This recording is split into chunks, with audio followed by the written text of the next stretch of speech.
we've been over the years.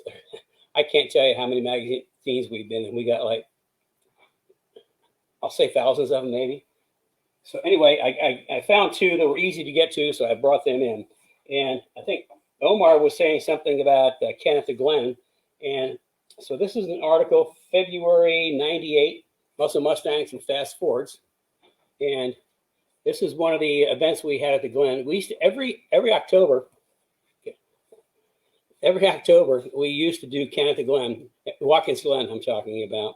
And it was such a cool event. First of all, that's one of my favorite tracks to drive. Secondly, we got there on probably easily a Thursday night, and the trees were they're still green and maybe trying to hint that they might do something. And to get to the track is this kind of like valley that we drive down to get to the track from the hotel. And by Sunday night, by the time we leave, the trees were turning orange and yellow, and it was really cool. So anyway, here's an article that was written by Jim Campusano, and you can see we had more than a couple cars. There we go, more than a couple cars. And then we used to do quite a few driving schools with Muscle Mustangs. We partnered with Muscle Mustangs and Track Time, and we always got just really, really super support. Now this is an article from March '87 by Evan Smith, and Evan has been on. You may remember, those that were around for a while. We've had Evan on Cars and Coffee, and this is going back to school. Jim Campusano was the editor of Muscle Mustangs back then, and after they were all drag racers, and after he went through my school, and I taught him how to drive. He had pretty much every editor, a new editor to Muscle Mustangs. He sent him to me to teach him how to drive. And Evan was one of my best students. And this article was written by him back to school. Again, you can see we had more than a couple cars. You can kind of see what era it is. A lot of SN95 cars there.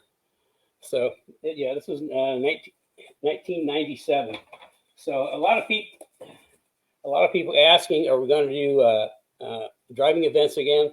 The answer is yes, but I just can't say when. We've got so many projects going on right now.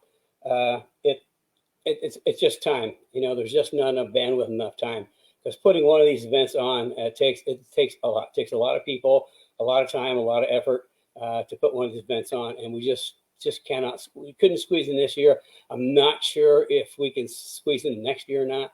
But anyway, if we do. Oh yes, we're going to squeeze one in next year, Kenny. We are definitely going to squeeze one in. Where's that voice coming from? You know what you forgot to mention about the schools is that the Golden Cone Award.